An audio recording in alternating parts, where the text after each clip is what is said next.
Good evening, everyone. Welcome to our Conroe ISD update for February the 16th. My name is Curtis Null. I'm proud to be your superintendent of schools.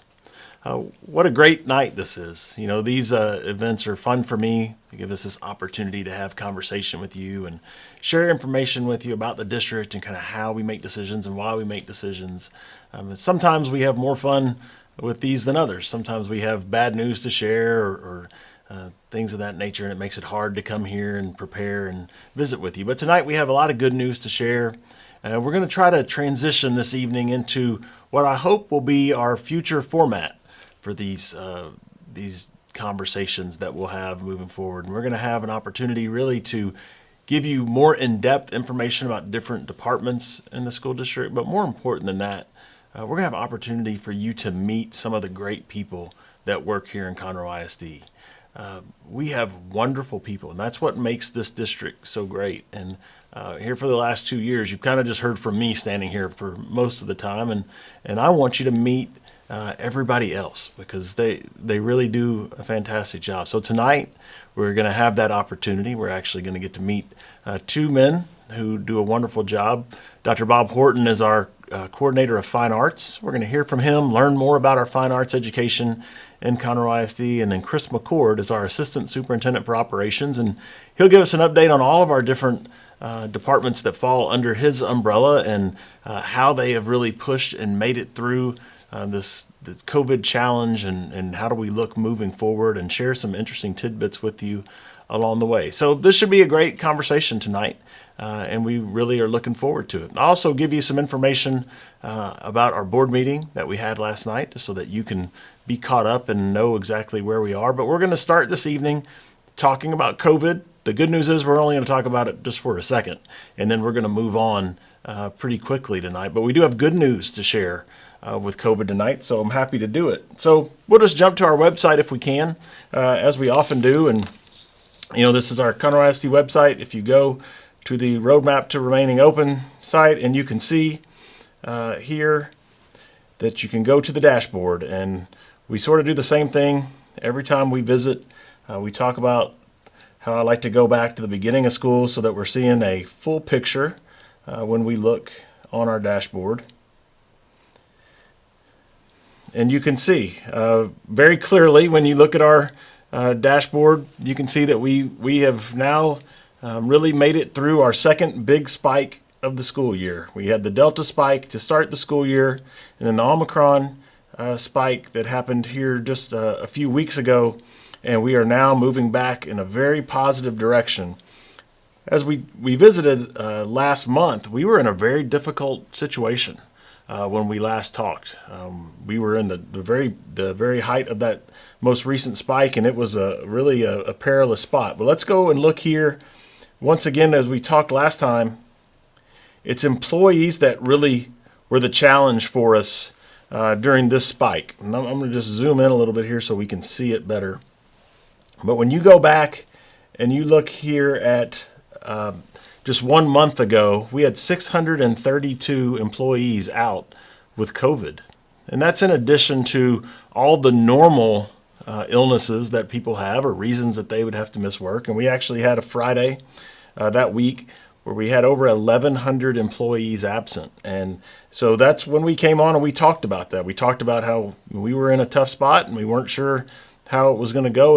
And fortunate for us, that was the very height of the peak. And so things started to improve, and you can see all the way down to today where we have 76 employees that are out isolated. So when you look at the full year, 76 is still higher than we were as we went through October, November, and into December, but it's much better than where we were just a few weeks ago. So that's all positive news. And because we have that positive news, there's I think that we can make a move here next week from COVID level 3 to level 2. So when we last visited, we talked about the fact that we needed to move back to level 4, which is our we had increased mitigation strategies in response. We've moved to level 3 last week, and we will plan to move to level 2 next week. So that is significant. We all appreciate that. that we can get back to more normal, and hopefully we'll have no more spikes throughout the remainder of the year, and we can keep moving. Now, I have one other bit of very positive news to share with you. This has not even been changed on the website yet because it's breaking news. We didn't get this information until about 5 o'clock today. But if you look at our Can My Child Go to School Today, the return to school criteria for children was that they had to be isolated for 10 days. If they tested positive, they were out for 10 days. The good news is the state has told us today that we now have the option of moving that to a 5-day isolation period with mask usage. So that is wonderful news. We believe children should be in school. We do not like having children out of school longer than they need to be. So we are really excited about this opportunity to get kids back into school sooner. So we'll be updating the website in the coming days to get that updated. But that is really good news for us. We want our children in school. So on the COVID front tonight, this is great news. We are looking to move to level 2. We are going to change our student isolation from a 10-day to a 5-day option. And we're going to have more people in our schools, and we're going to get back to more normal school days. So we appreciate that. I also just want to say a big thank you to everybody that helped us get through this most recent spike. We appreciate it. When we look back at that mid-January, we needed help, and that's why we came on and shared that with you. We needed our subs to pick up work, and our subs came through beautifully to pick up jobs. All staff, campus-based staff, non-campus-based staff, made an effort to be in classrooms to make a difference. And once again, we can stand here and say that we've kept all of our schools open, and that's huge. That we've given our kids the opportunity to be in school, and we certainly appreciate that so much. Now, COVID didn't get us, but the freeze got us for one day. And we've talked before, way back maybe a year or two ago, about that process of closing school and what does that look like, and how does that happen, and why sometimes do we wait so long and call you in the morning and you wish we would just call you at night. And so let me share with you again a little bit of information about how we go about making a decision about school closures. I have the opportunity to meet with many different experts as we're considering weather, be it freezes or floods or whatever it may be, incoming hurricanes. I get on a group call with all superintendents in the Houston area, and we have meteorologists, the guys that you see on TV from the Harris County Flood Control District, Jeff Lindner. He comes on and talks to all of us superintendents together, and then we confer and we talk about what everyone is thinking as far as plans go. We then come back and I have a call with the Montgomery County superintendents and the Montgomery County Office of Emergency Management, and they share with us kind of the more local view. And these phone calls will start happening if we're anticipating a weather event, 2 days ahead of time, and they're scheduled, to happen periodically through that time. And as we approach and we get closer, we may have a weather call at 4 p.m., another one at 9 p.m., and then another one at 4 a.m. The next day. If at any point during those calls I get an indication that it's not going to be safe for us to have school the next day, that's when we cancel school for the next day. So with this freeze situation, the day before we were told, listen, it's not going to be safe for you to have school. You should consider canceling. And so that's when we made the decision. We were able to make it early, and I know you all appreciate that when that happens. But there are other times that we go through all those calls. We have the 4 p.m. call, and they say, no, it's going to be fine. We have the 9 p.m. call, and they say, no, you're going to be fine. It's not going to be a problem. And as the weather does, it can change. And so we get up, we monitor the weather all night. I don't get a whole lot of sleep. We get on a 4 o'clock call, and then all of a sudden they say, no, it's not safe. It's not safe for you to have school. That's when we make that decision at 4 in the morning, and we make those phone calls to you. And I know that you wish we'd have made it before, but if we'd have had that information before, I can assure you that we would. It makes my night much better if I know the day before that what we're going to do. But we also have many nights and many times with weather that I have that 9 p.m. call, and I have that 4 a.m. call, and they say, no, you're fine, you should have school, and we have school, and no one ever knows that we even were in a process, right? So our default is to want to have school. We believe in the value of school days. We believe in the great work that our teachers do and the impact that they have on children every day that they're in front of them and in a classroom with them. We know that parents rely on us to take great care of their children during the day so that they can go to work. We know that some families rely on us to have meals available for their children. So we want to be in school anytime that we can be in school.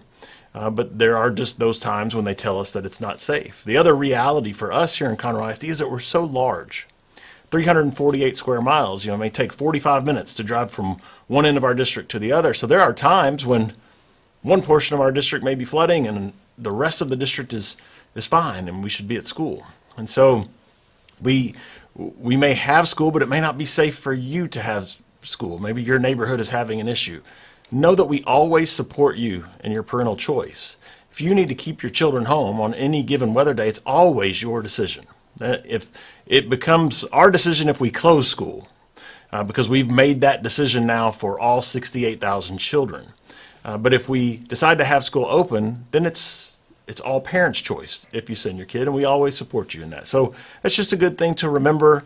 Hopefully we don't have any more weather days. Now, we did a lot of talking about the calendar in the last month or two, and one of the things that's significant in our calendar is that we build in enough minutes to have 2 weather days every year that don't require makeup. And that's a thing that kind of goes unnoticed when we're building the calendar. Nobody cares too much about that until we have a situation like we had where we had to take off from school and everybody begins to wonder, oh my gosh, are we going to lose February 18th as a holiday? And because we had those minutes built into the calendar, because of the way we construct our calendar, we don't have to make that day up. So that's a great thing. We really appreciate the work that our district level planning and decision-making committee does when they help to build a calendar, and certainly our great school board when they approve a calendar, making sure that we have that time built in so that we have up to 2 days. So hopefully we don't have any more incidents throughout this school year, but if we do, we'll be prepared and ready to make a decision to try to keep everyone safe.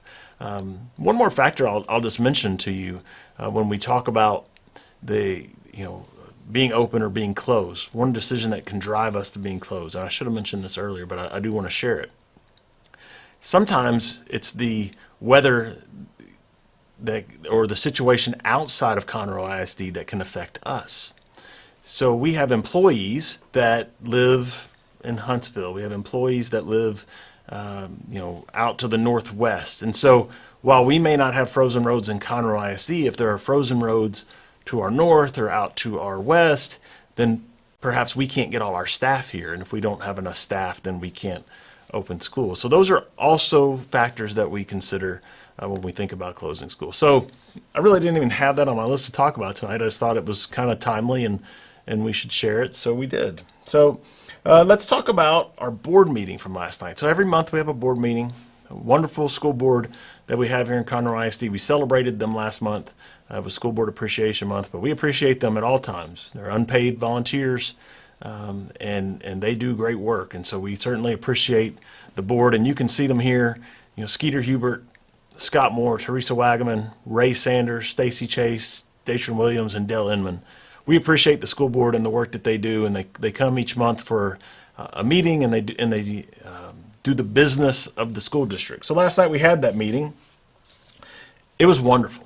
It really felt like a normal school board meeting, and what made it so great is that it started with a room full of children for us to celebrate. And we're going to share a little bit more about that when we get Dr. Horton in here to join us, because we really celebrated the fine arts last night here in Conroe ISD. And so I don't want to steal his thunder on that. I want to let him share with you. So we'll be doing that here in just a moment. But other business that we did last night, the board approved the pricing for our newest elementary school so that we can start construction. That will be over in the Grand Oaks feeder. So if you are living down there and Snyder Elementary or Broadway Elementary, y'all are both at 130% capacity. You're really full.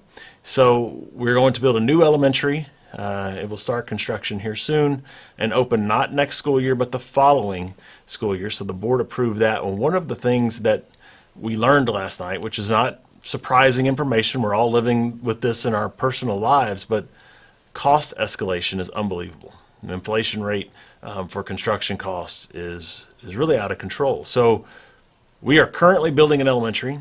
This new elementary that we're going to build in Grand Oaks is the exact same elementary, 1 year apart. So they're just exactly 1 year to the date for our pricing, and the price went up almost $7 million in 1 year. Luckily, we had money built into the bond to deal with price escalation, so we're in good shape. But that's just a reality that we're all going to have to live with and deal with as we look to our future, as we continue to grow, and potentially for future bonds or future schools that we're going to need. The cost of those buildings just continues to go up so quickly. And it's not that we're changing our buildings or making them more extravagant or fancy. That's not the case at all. We're building, Flex School, our 22nd Flex School, which is basically the same plan over and over again. And years ago, we built a school out of cash for $14 million, and that same basic school now is pushing $40 million. And so it's just insane how quick the cost has gone up. Other things that they approved last night, they did approve some updates at Caney Creek High School. Caney Creek is moving up to 6A, and we anticipated that as we prepared for the bond, but it's time now to make sure that their facilities match our other 6A high schools, so that those kids out, the Panthers in Caney Creek, have an opportunity to compete with everyone else, and they should have equitable facilities. And so we're working on that to make that school more prepared to be in 6A. Let's see. And then we also bought a new piece of land in kind of our northeast quadrant of the district for the final new elementary school in this last bond.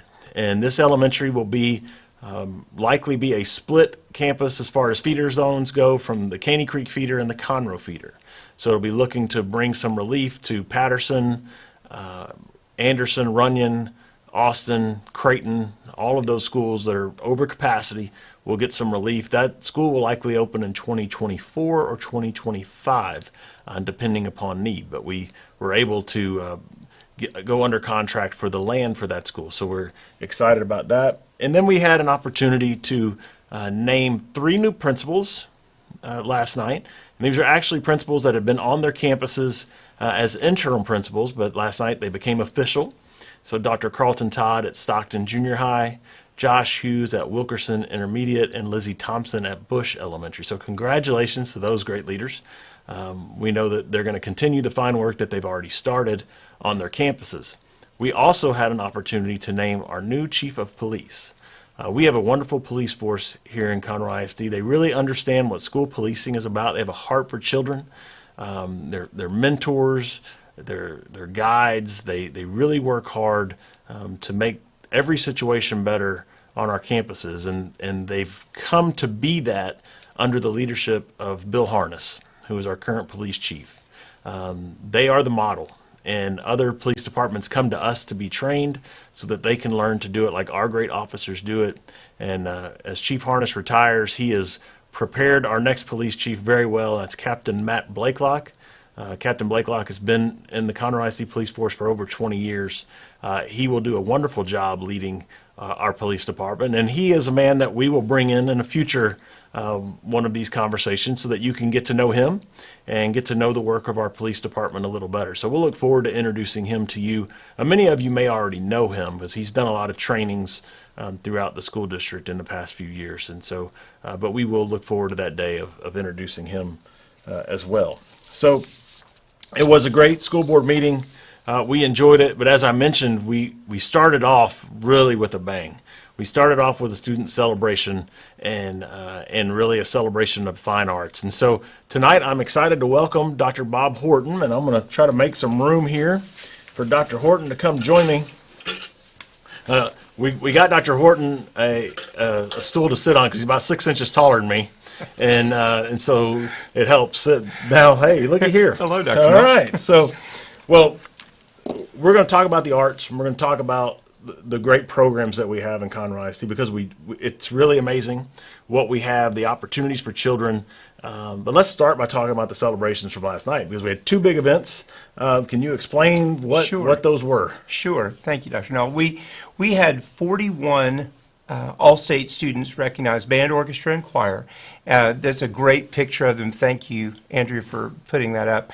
They represent the entire school district, and we had students who have been in that group who have earned that membership for the first time this year, and there are some students in there who have done it 3 times or 4 times, and that is a tremendous accomplishment. There are about 50,000 students this year who began that all-state process around the state, and that whittles down over elimination auditions over months. It's not just one and done. It's usually September, October, November, even into January. And so once they get through that last part and they earn all-state membership, that puts them in about the top 3% of all those students who began the process. So it's a tremendous celebration. A lot of high schools in Texas would be happy to have one. A lot of school districts are happy if they have 3 or 4. We had 41, and which is just a tremendous credit to those students, their hard work, their teachers, just a wonderful opportunity for those kids. They go and rehearse and perform for a couple of days at the TMEA convention with some internationally known conductors, and they give concerts for literally thousands of attendees. Yeah, it's the TMEA convention is a really big deal, and these kids get to go and perform. One of the things that I'm really proud of with those 41 students is that all 6 of our high schools were represented. So Yes, every one of our high schools had at least one all-stater, and that's what, like Dr. Horton said, that's a really big deal, right? And so also at the TMEA convention, we had one of our choirs perform. It's an honor when we have choirs perform. Mitchell Choir was able to go and perform, and they actually gave me the honor of introducing them, and you can see here in this picture, and so that was great as well. So the TMEA is one of the organizations that plays a big role in the arts, but the UIL is another organization that plays a large role in all that we do with extracurricular activities across the state of Texas. And the UIL was actually present last night at our board meeting. You want to share that? We one of our band directors, Gerald Dillard from Oak Ridge High School, was actually recognized with the UIL Sponsor Excellence Award. There are, I believe, 15 of those for the entire state. So if you think of there 1,100 school districts in the state, so, and multiply that times band, orchestra, choir, theater, UIL academic competition, that is a very select group, and actually there are only 2 awards given out in the entire state that are related to music. So to have Mr. Dillard recognized as one of those 2 was awesome. The assistant director of the UIL music office, Mr. Gabe Musella, came, presented that directly to Mr. Dillard. It was an incredible celebration. He's been in our district for 20 years, one of the most student-centered teachers I know, with high expectations, and just over the years has just built an incredible rapport in the Oak Ridge feeder system. And anytime we have an individual teacher like that receive an honor, I think it's reflective of all of our teachers, right? Mm-hmm. We have wonderful fine arts teachers across the district that have a passion for children first, and then the arts education as a piece of that, and they really focus on building that whole child. You know, it's a reason why a lot of kids come to school every day. Right? Yes, that is their passion. It's why they get up to come see us. And so we want to say thank you to all of our teachers. And it starts at the top. It starts with you, and it starts with that passion that you bring. And so we wanted to start by talking about these kids because we celebrated them last night. But now I want to share a little bit more about you. So let's tell the people kind of where. I was thinking about this today as we were preparing both of these guys that we're going to have a chance to meet with tonight. Back in the year 2000, we all 3 worked on the same campus together. That's right. We were teachers, and yes. Mr. McCord was an assistant principal, and so that's pretty neat that we were all together. But we want to share a little bit about your journey. And, well, thank you. Yeah. So this is my 30th year in Conroe ISD, my 32nd year in education. So I spent 2 years trying to get to Conroe, and my wife works in Conroe ISD. My children are both graduates of Conroe ISD. And we have lived here our entire life as adults. And what brought us here was the school system. We were a lot smaller then. I think we were maybe 15, 18,000 when I started here. So I started in 1990, and I taught at York Junior High School for 4 years, and then went to McCullough and went through a couple of iterations of McCullough while it was McCullough Junior High, then the Woodlands High School McCullough campus, and then I taught at the Woodlands High School, which is where I finished my teaching career in 2015, and then was fortunate enough to be hired in this job to work with these wonderful fine arts teachers in 2015. So this is my 6th year. May will start my 7th year in this job. Yeah, and we talked about that organization, the Texas Music Educators Association, TMEA, huge deal. And you go to that convention, 20,000 people or more at the convention. It's unbelievable. And what Dr. Horton didn't mention, humbly, is that he was the president of TMEA, 2 years ago? Yes, sir. Is that right? So Yes, what an honor it is. And once again, we have leaders in Conroe ISD that are leading from across, they're leading their colleagues across the state. Dr. Horton is a great example of that. Well, we have an audience here where we may have folks that have children that are about to enter elementary. We have folks that have children in high school. We have taxpayers watching us wanting to know how their school system operates. So can you give us information about what are the arts in Conroe ISD? What sets us apart? Well, first I will tell you, it is the teachers. Yes. We have all degreed and certified fine arts specialists teaching every discipline at every campus. And we actually begin art and music in pre-K now, which is unbelievable, the campuses that offer that. And then we have comprehensive art and music programs, literally pre-K through 12. Once we transition out of the sort of traditional elementary years, students can choose to specialize, band or orchestra. In the intermediate levels, and then junior high, they can go into theater, or they can go into color guard or dance, or some more advanced art classes. And then, of course, at the high school level, we offer a fully comprehensive, we believe, a fully comprehensive program. And really, it's the longevity of our teachers teaching those kids for years that develops those relationships that help them want to stay in the programs. Right. Also, it's high expectations to help kids grow and develop through those. I know that my own students, my own children were in fine arts programs, not just choir, but also like my daughter was in the dance program, my son was in a theater program, and what I could tell you then that's incredibly important now is they found a place in an enormous school that was their place, that was their place where their social needs were met, their emotional needs were met, and we know how important a sense of belonging is to students. They have somebody who's looking after them year after year. So that longevity of that relationship is incredibly important for our students' success. And so when you're the music teacher at a K-6 or a pre-K-6 campus, you see those kids from tadpoles to bullfrogs. I mean, the entire gamut. And the same way with the art teachers. We are incredibly blessed to be able to offer opportunities for learning outside of the school day, too. So in elementary schools, we have music programs, and thankfully, as we've gone through the last 2 years, we're starting to do those again on campuses to give kids those performance opportunities, but also the self-confidence and the ability to demonstrate learning outside of just the classroom.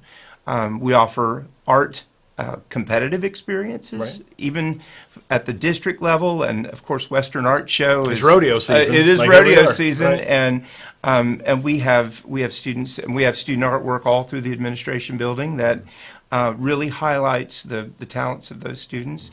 At the intermediate level, they get specialized instruction, but they can do intermediate honor choir, honor band, honor orchestra. That's sort of that bridge to when they start TMEA or UIL or any other competitive type activities.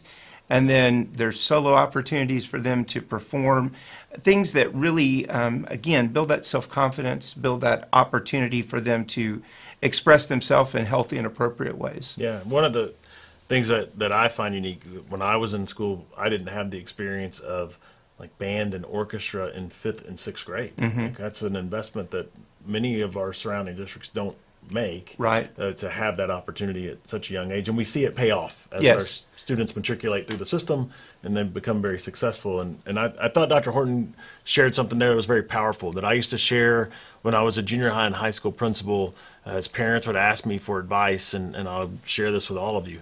As your children get into the secondary schools, they need to find a program to be involved in.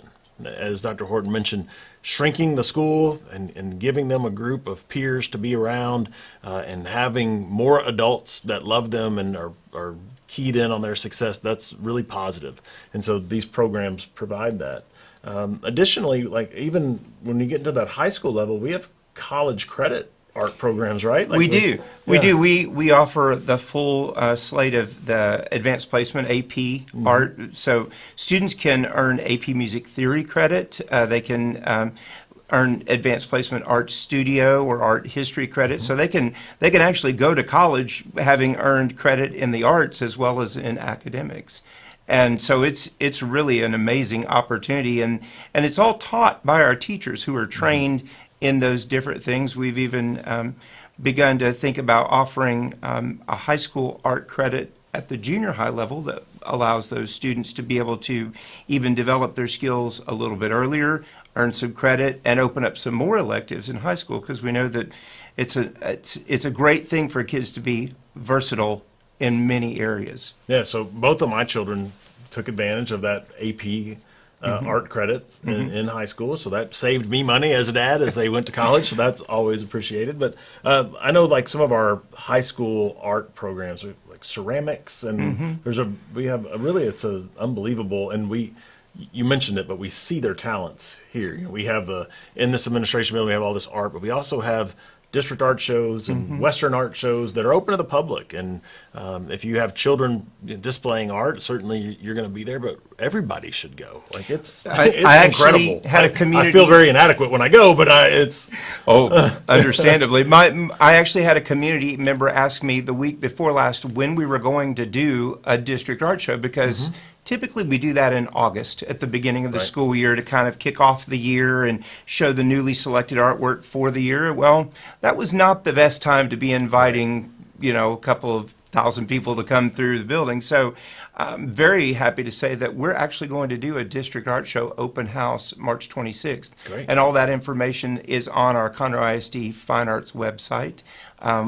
About the flyer, about when the hours are, and we made an interesting discovery. If we extend the hours and say, hey, if this feeder system comes at this hour, there's the crowd's a little less, but more than that, you have room to get closer to the art and see it, and teachers can know when to be there with their kids, and it really has turned into, that's one of the positives we've learned over the last couple of years about how we can do that. So March 26th, we're actually going to have an open house here at the administration building. Well, we would invite everybody to come. Yes. It's incredible. So we have not only the artwork that's hanging on the wall, but there's sculpture art and it's phenomenal what the students could do. I mean, we have everything from the elementary, sort of not just the clay things, but also some really creative sculptures that kids have made over the years out of a myriad of different material, but also with very creative expressions of what they see and what they want to share. Yeah, it's great. One of my favorite days or weeks of the year is when we transition every summer.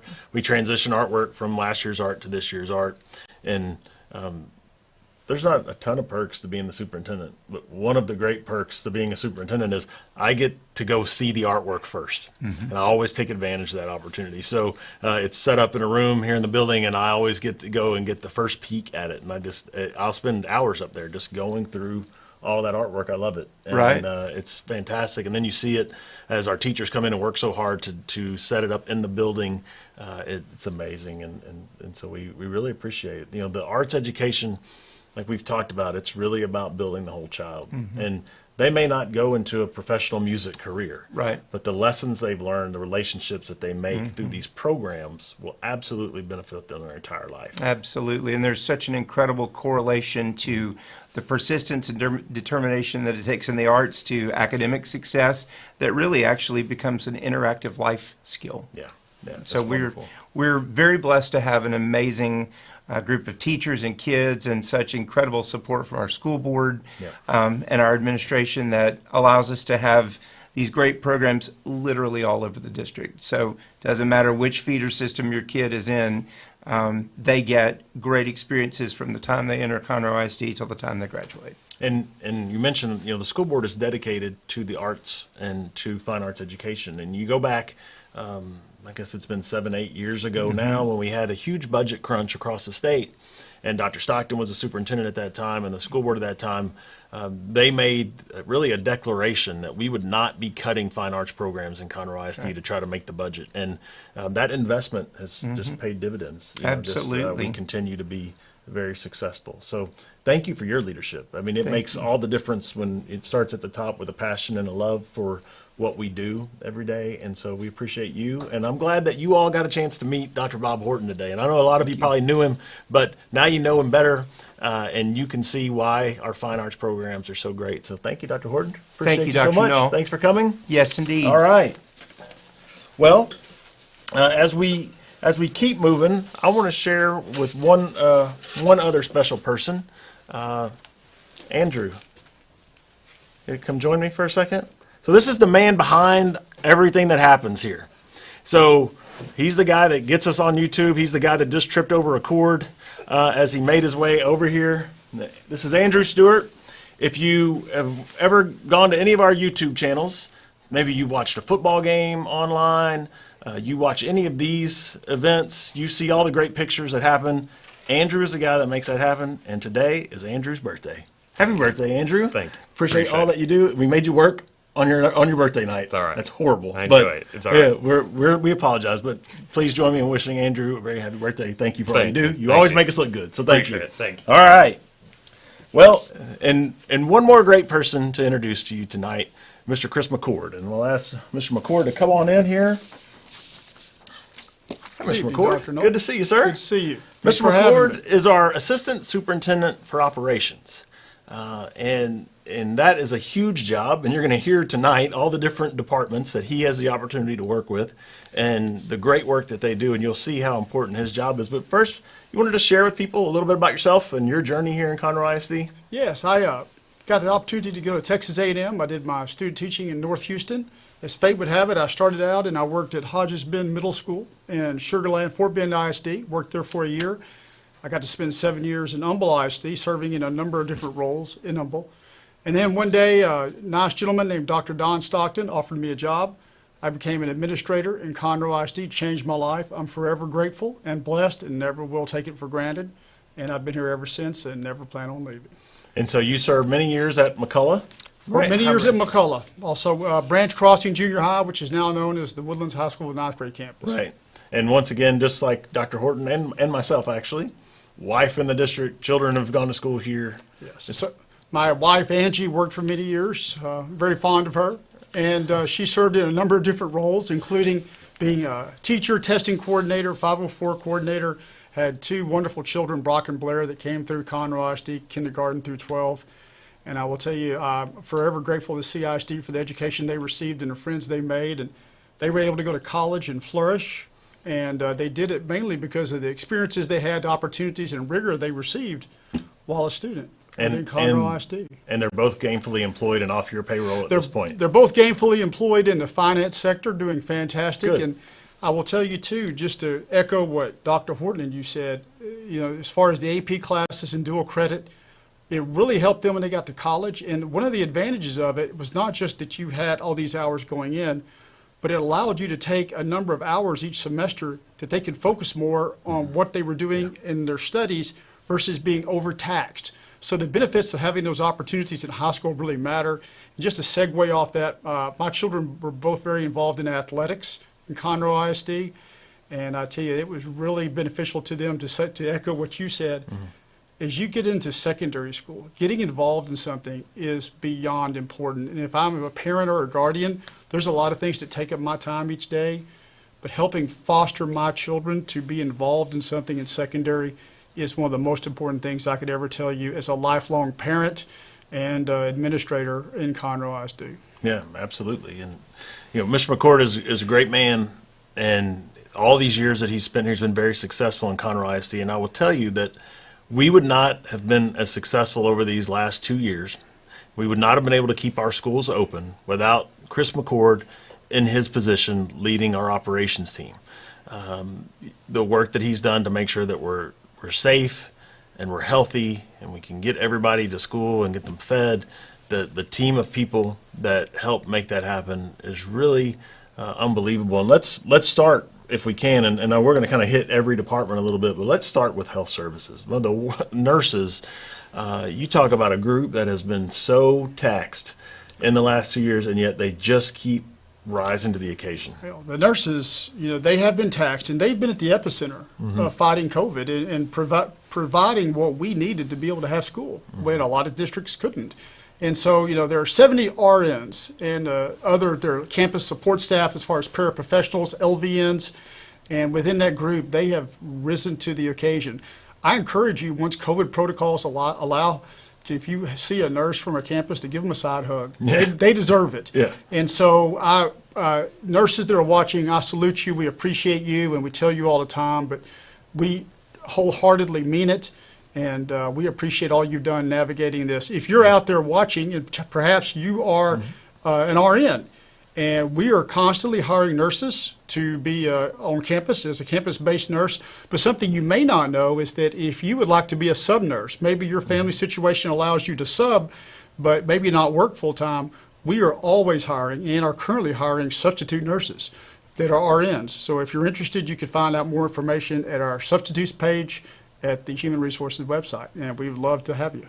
And if you've been tuning into these for multiple years now, you got to meet Barbara Robertson early on in these conversations, and she is our coordinator or director now of nursing, and she does a wonderful job. Once again, she was honored by the state as the school nurse of the year just a few years ago. So once again, we have these leaders and positions that help everyone flourish and be successful. And as Chris mentioned, we have an RN on every campus. And that's not something that everybody can say, but it's an investment that we made before COVID, but it certainly has paid dividends during COVID. And so I'll echo your thoughts there on the nurses. Wonderful people working really hard, and I know sometimes they have to make really hard phone calls to you at your home, and we appreciate your kindness with them and know that they want what's best for your children as well. And I think they're going to be excited about the new 5-day quarantine rule. Right. They want kids in school just like all of us do, so we're excited that we'll get that back. So let's kind of keep talking through your departments that you get to oversee, and where would you like to go next? Let's go to child nutrition. Child nutrition. I want to do a special shout out to our 400+ employees in child nutrition, as we have navigated the sea of COVID over the last 2 years. But just for informational purposes, we're now serving over 50,000 meals a day. And we realize for many of our students, those meals, whether it be a breakfast or lunch, may be the only meal they receive, and how important it is to have a good quality meal.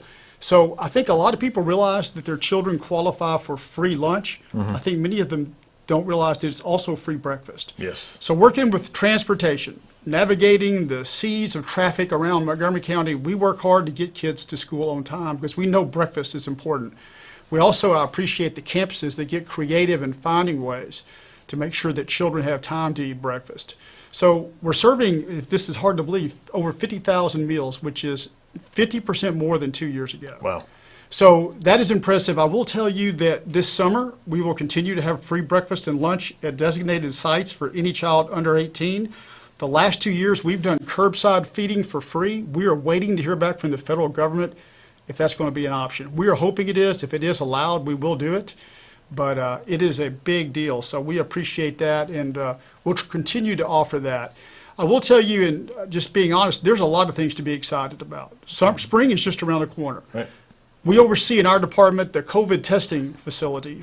It's free for students and for staff. And the numbers of people that require COVID testing has dropped dramatically in the last 2 weeks. So there's a lot of things to be excited about. Yeah. One thing, but I just want to be clear, and I want to say a note of appreciation. Like so many other food service agencies, the supply chain, the concerns about the supply chain, those are real. And as we worked collaboratively with other districts, within a co-op to obtain the food. And when you're obtaining food for over 50,000 meals a day, there are stressors on those vendors and merchandise producers that give us what we need. So a special shout out to our child nutrition team for finding the items that we need. And sometimes we find substitutes, but we will continue to be relentless in finding what you need for your children. You know, it's also important to note that there are certain guidelines for what we can serve when it comes to calories, sodium, fats, carbohydrates, things of that nature. And in doing so, we will work to provide the most quality meal we can, but also the quantity that is the maximum quantity that we can allow by law, because we know, and as a former adolescent student myself, I liked to eat back then, and I still like to eat. Right. So we understand it will work to provide those things for your children, and then hopefully the supply chain gets better on the food that's available, but also the plasticware and paper products that we use to serve it. And we're facing the same challenges in child nutrition that the whole world is facing as far as staffing goes. We've had COVID challenges, but also just some, filling all of the positions. And so sometimes we see on campuses where we have to condense some lines or condense some choices. We're still trying to offer as many of the choices as we can, right? But they just may be all through a single line. Or Absolutely. Many of the a la carte meals are available in what we would call the reimbursable meals. Okay. If I was a kid, it would be what I would call the regular normal lunch line, right? So those a la carte meals, as we can possibly obtain them and serve them, are available because food's important and kids like it. And lunch is one of the most important and exciting times of day if you're a student. Yeah. So the work of our child nutrition team is amazing. You think about that 50,000 meals per day, but even you go back to 2 years ago, we closed schools, and they were there bagging lunches and serving them curbside.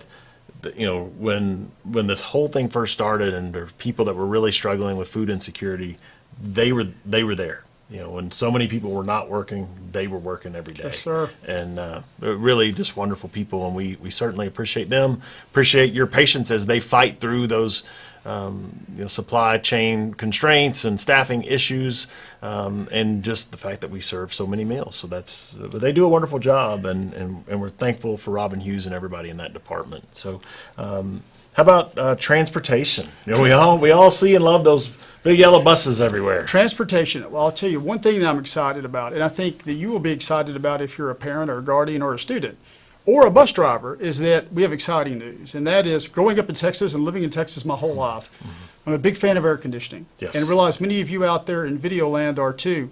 But we are acquiring, we'll soon have 62 additional air-conditioned buses. So what that will do will allow us to have an air-conditioned route for every route of all the 374 routes that we serve every day, an air-conditioned bus in the fall. But it's even more than that. We will be able to have air-conditioned buses for the field trip or activity buses that are so abundant, especially in the fall and especially on Friday nights. So we'll have enough air-conditioned buses as it works out so that everybody will have an air-conditioned bus. So it makes it better for the students, it makes it better for the driver. And when I was a kid, and I'm a 55-year-old, but we didn't have air-conditioned buses. But we also didn't have so much traffic and so many red lights and stops. Right. A non-air-conditioned bus, when it's rolling, it's okay. It's when I'm stopped at a red light. That's when it's tough. Yeah, and now the realities of an air-conditioned bus is it's not quite like the air conditioner in your car. It doesn't freeze you out necessarily, but it is much more comfortable to have an air-conditioned bus than not. So we are really excited. Now, how big is our fleet of buses? How many buses do we own now? We have about 600 buses. So 600 buses. 600 buses. And we buy a new bus now. If we're going to buy a new bus, we're going to buy a bus with air conditioning. Correct. We're going to buy a bus with seat belts. Yes, sir. So we have 600 buses, but what does a new school bus cost? As of the last bid, and granted, prices go up every minute. Daily, right? Around $119,500. Wow. So $120,000 for a bus. That's wow. So yeah, that's something. And we have all those buses. How many kids are we moving a day? How many miles are we driving a day? Give us some fun factoids. Fun here. factoids: 36,000 kids ride a day. We drive 36,000 miles a day. We go to the moon and back 14 times a year. We drive over 6 billion miles in 1 year. And part of that is we transport so many children, but also because, as you said, we are 348 square miles. So you put it all together, there's a lot of miles of Conroe ISD buses. So if it looks like you're seeing a lot of buses out there, you are. And they're driving, and we appreciate the drivers. And they've been great through this whole COVID deal and beyond. So thank you from us. Yeah, what a hard job being a bus driver is. You think about just dealing with traffic and driving around here as more and more people move here is stressful enough. And as a parent, you think about driving with, 2 kids in the back of your car, how stressful that can be. Imagine putting 60 back there and trying to deliver them where they're supposed to be on every given day and manage the traffic and manage behavior. Well, it's a job now. That's a big job. But we're fortunate to have great people that do it and want to serve, and so I guess I would ask you all, give those buses some space, right? And give them a little grace, because there are going to be moments where they're going to run late because they're going to get stuck in traffic just like all of us can in a moment. I know we continue to work on our systems to try to improve that and communicate better. Yes. So that parents know when those late buses are happening. We work hard through our bus hub system. We pioneered that and piloted it, and it's a homegrown system, and we try to keep you updated and try not to send so many that we desensitize you, but we want you to know what's going on, because I know as a parent of myself, I always want to know where my child is and what's going on. It's a lot easier than it used to be, but we know it's important, and we'll continue to do that and work on improving that system over time. So, transportation, really important, and we want to get them to school, but we want them to walk into a school environment that's clean, that is well maintained, and then over these last couple of years, that's safe, right? That's been sanitized, and that's the great work of our custodial and maintenance department, which you also get to work with them. So custodial maintenance, special shout out to this elite group. You're talking about 701 employees, and we've always taken great pride in keeping our appearance of our buildings pleasant and having them clean. But with COVID, it took it to a whole different level. And what we were asked to do and what we stepped up and did, and when I say we, I mean our employees, from e-misting to cleaning to water fountains, was at a level never asked before in our lives. And we stepped up. Our people did it. They were great. They did it with a good attitude. We worked to take care of them along the way, show them appreciation, and just, for as far as the custodial and maintenance department combined, there's so many things that have happened, it's easy to forget, but we've had floods, which they worked us through. We've had the ice storm of my lifetime as a 55-year-old. We've had power outages, just all sorts of things you can imagine. And our district, through their efforts, and I'll special shout out to Marshall Schrader, our director of custodial and maintenance, have had very minimal times compared to other districts that we've been out, because we realize it's important for kids to be in school for the kids, but also for you as families, and that the county counts on us to have schools open. So a special shout out to custodial and maintenance. We're always hiring in all our departments. We're really hiring in custodial and maintenance, especially for custodial in South County. And we're also hiring for maintenance. We're always looking for people with all different types of talents in maintenance, but among the leading ones would be electricians and HVAC technicians. So we're looking to hire, and it's good people that care. If you're interested, you can go to our Conroe ISD website and get more information. And just a reminder, we were named by the Houston Chronicle as one of the top workplaces in the Houston area and the highest rated school district in the Houston area. So it's a great place to work. We'd love to have those of you that want to come and be a part of our team to be a part of the team. And we talk about the things that we're thankful for. I think we're right about at the 1-year anniversary of the last year's freeze. Luckily, this year we didn't have to deal with that. But if you'll recall back to last year, we were back in school before I think anybody around us was back in school. And it was not only because of the work that maintenance and custodial did after the freeze to get everything cleaned up and ready, but it's the work they did before the freeze. It's the time they put in to prepare our buildings before we got to that moment that allowed us to get back to school soon. And like we talked about last year, we had kids that didn't have water at home, didn't have food at home. They needed us to have school so that they could bathe, they could be fed, and it's maintenance and custodial they're kind of the hidden heroes who really made that possible. And it even goes further than that, in that we routinely, in this last freeze we anticipated in the last week or two, we had Marshall and his group had many districts from North Texas calling on Marshall and his team and us as far as how to prepare for the freeze. Yeah. And we took all those lessons that we learned in the really hard freeze a year ago, and we prepared for the most recent one that turned out not to be too bad. But we didn't know that at the time, so we prepared all the aspects of the building in case it would be. And And so, you talk about Marshall Schrader, he is our Director of Custodial and Maintenance, and once again, another example of a man that is in a high leadership position in the state organization. It's other districts are calling our Top. people to find out how to handle their business. So just like in fine arts, just like in health services, we have the top people in the state here. That's what helps us make things happen every day. So let's talk about another department. Where do you want to go next? You mentioned some of the items involved in planning and construction. Yes. But a special shout out to planning and construction. You may have seen some of the recent board meetings, and I talked about with the Census Bureau as we were doing boundaries, that the city of Conroe is one of the 10 fastest growing cities in the United States, according to the U.S. Census Bureau. And they are the Census Bureau, they should know. Yeah. So as we look at it, we're seeing tremendous growth in Conroe, on the west side, the north side, the southeast side, and then when you go to East County, all over East County, and in Grand Oaks, and then some other pockets, but those are the main areas. So we are excited to continue to build buildings fiscally responsibly, get them opened on time. For example, Annette Gordon Reed is right where it should be. It's going to be a really nice school on the west side of Conroe, but it is opening on time. We're procuring the furniture on time, even in the supply chain environment in which we live. And that's Easy Foster, Danny Phillips, and all those people working there, along with Purchasing Department Rick Reeves. So you're going to see more buildings because we have a lot of people that want to be here. They want to be a part of our county. They want to be a part of Conroe ISD, and we need to provide them a top quality place to go to school and to be served. Yeah, so we're up about 3,400 students more today than we had on this day last year. So that's an incredible amount of kids. And so, as we talked about earlier, we're building new schools. But the other work that planning and construction does, and this is where they really kind of work with our maintenance and custodial department, is to maintain some of our older buildings. If your children go to an older building, you know that really we work hard to maintain those buildings, keep them in great shape. And where planning and construction will come into that is when we do major overhauls.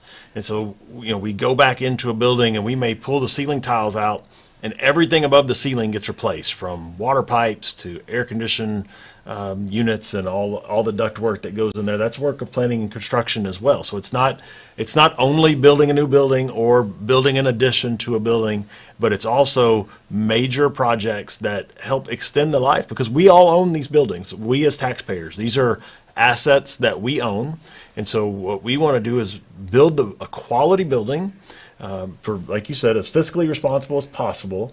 And then you want to expect it to live 50, 60 years, but just like your home, there are times when you have to reinvest, right? So you're only going to get so long out of the roof at your house. There's a point where you have to put a new roof on, and that's where planning and construction comes in, and working with maintenance, and they really keep the buildings extending the life, right? Which saves us money as a community. If we can extend the life rather than have to build a new one, that's great. Much more fiscally responsible. Yes, absolutely. So, let's what we've gone through. We've gone through child nutrition, maintenance and custodial, health services, planning and construction. You're a busy man. Let's talk about technology. Technology. So Okay. technology, one of the best things about the last 2 years with technology is when COVID hit, we were already well along on providing technology to our kids, but it was an expedited process once it hit. And a special salute to Terry McClarity, Terry Ross, if you're out there watching, Jared Lambert, everything that went on with getting devices, whether they be hotspots to allow connectivity for kids and families, whether it be Chromebooks for kids and families to be able to conduct their work. We had a special project to take certain campuses and provide Wi-Fi throughout the parking lot. So if you needed to go to a special place or go to one of the campuses, you would have access to do what you needed to do. And we learned a lot along the way, and then we made a lot of decisions that turned out to be the right ones. Just one thing that's kind of, I would not know if I was out there in TV land, maybe about technology now, is that STAR testing. Yeah. STAR testing is all going to be online starting next year. And the company that does it, that oversees it, they don't do anything pen and paper. So there is no going back to pen and paper. It's going to be online. And we work hard to provide technological devices, in this case Chromebooks, which are the sweet spot fiscally between doing what we need to do for STAR testing and being economically doable for our kids and for our district. So we're excited to provide those. But when you provide so many devices, when you're talking about devices for almost 70,000 kids, encroaching on 70,000 kids. It's a lot of money. Yeah. But what I might not know if I was a parent is that Chromebooks now are like milk, eggs, and bread. They're good for a long time to do what I want to do if I'm working in the classroom or doing research. Mm-hmm. But there's a finite time that these devices can do what they need to do with the operating system to run STAR. So they have an expiration date, really. They have an expiration Yeah. date. Now, we try to have purchased the Chromebooks to stagger the expiration dates so that everything doesn't come due at once. Mm-hmm. But they just, like a lot of things don't last forever, the Chromebooks don't last forever. We're able to buy Chromebooks with the bids, thanks to Mr. Reeves and his team, thousands of devices at a time. Mm-hmm. Still having said that, it's $351 a device, a Chromebook at our last purchase. So if you look at that, we try to get the best deal we can, and these pass the test, the hardest test of all, and that even 8th grade boys think they are attractive and work and they're cool. Right. So, but the key is providing devices that can allow our kids to do the best they can when they take STAR next year and beyond. So as they expire, for every 1,000 that expire, you're talking about many millions of dollars to replace them. Mm-hmm. So providing the technology that our kids need, and in fact must have to do what they need to do, it's a very, very, very expensive endeavor. For example, we have a date coming up and later in the year where we'll look at 20,000 will expire. When they do that, you're going to look at nearly $7 million to replace them. Now, those 20,000 devices will still be usable and functional, and we'll continue to use them, but the OS will no longer support STAR testing. So providing money for technology is one of the really most important things we do, and that school districts like us will need to do going forward as STAR testing is online. Yeah, yeah, and the team does a great job. And as you mentioned, that quick deployment of devices when we needed to do that, and then to, just that whole process was incredible. Just to get them out, get them back in, and that the technology team did that. The campuses worked really hard to make that happen as well, and we've put ourselves in a good position. But as you said, it's becoming increasingly more important. We've always wanted to have good devices in the classroom, but now that the testing has to be done online, it's not an option. You have to have them, and you have to have them in abundance. So that's great. So Dr. Knoll, to sum up all the services, I constantly get emails or at meetings in different areas where people ask me, well, what is it that I can do to help? People want to help, and we have great people in our district and great people in the community.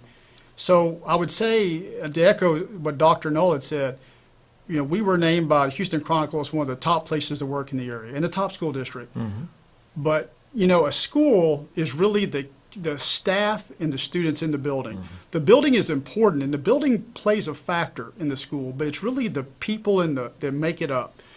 So if you're one of those people who've asked me what you can do to help, more than anything else, is to let your friends, your family, your acquaintances know we are hiring. We're a great place to work. We care. And if they're interested, they can go to our human resources website. They can go to conroeisd.net, and we would love to potentially have them on board if things work out. And we've talked about there's a variety of positions, right? From crossing guards, substitute teachers, maintenance and custodial positions, bus drivers. There's a myriad of opportunities out there. If you want to be involved in your schools, you want to be involved with children and making our community great, we'd love to have you. So we'd appreciate that. Anything else you'd add? Well, I would piggyback on that. April 9th. That's a big day for April us. 9th is the CISD job fair. I believe that's going to be at Grand Oaks High School. For teachers that For day. teachers. Yes. This is specifically for teachers, the professional job fair. Grand Oaks is a fabulous place. Salute Dr. Povich and thank him for letting us use the facility.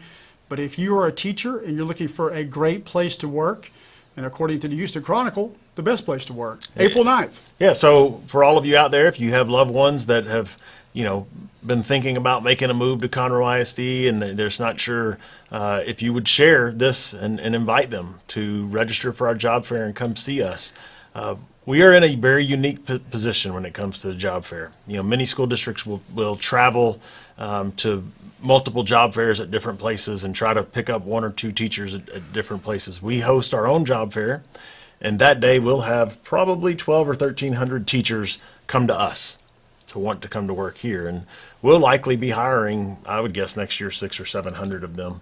And we won't do all the hiring that day, but that's a great opportunity to be in that first wave of people. So, like I said, please share that date with your loved ones. They can go to our human resources page and get more information. And we'll have more and more on social media as we get closer to that date, and perhaps we'll even bring some folks in here to talk about that before. So, Mr. McCord, thank you. Thanks, sir, for Appreciate having you me. being here Take this care. evening. Thank you, everybody.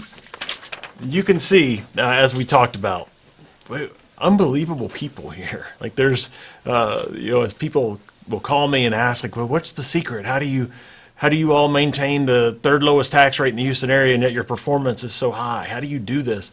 The answer is always very simple. We have amazing people here. And you saw two great examples tonight. Hopefully you got to learn a little something. Maybe you didn't know about our fine arts programs and how they do stretch pre-K all the way to 12th grade, and all these operations departments that we have, and they really work behind the scenes, and Mr. McCord does a great job of leading them. But I hope that you enjoyed learning about the departments. I hope you enjoyed meeting these two great leaders in Conroe ISD, and this will be a theme here that we'll try to keep up as we work through the rest of this school year, and have you meet some more people, and we'll talk about different events from the job fair to other events that will be coming up throughout the semester, and we'll even share, hopefully we'll have Dr. Hines here one day. He is our deputy superintendent, and he shared a great presentation with the school board back at a board workshop about our capacities and how much we're growing and how full our schools are. And like I said, you probably already know that, you're feeling it, but it was very informative, and I think you would all benefit from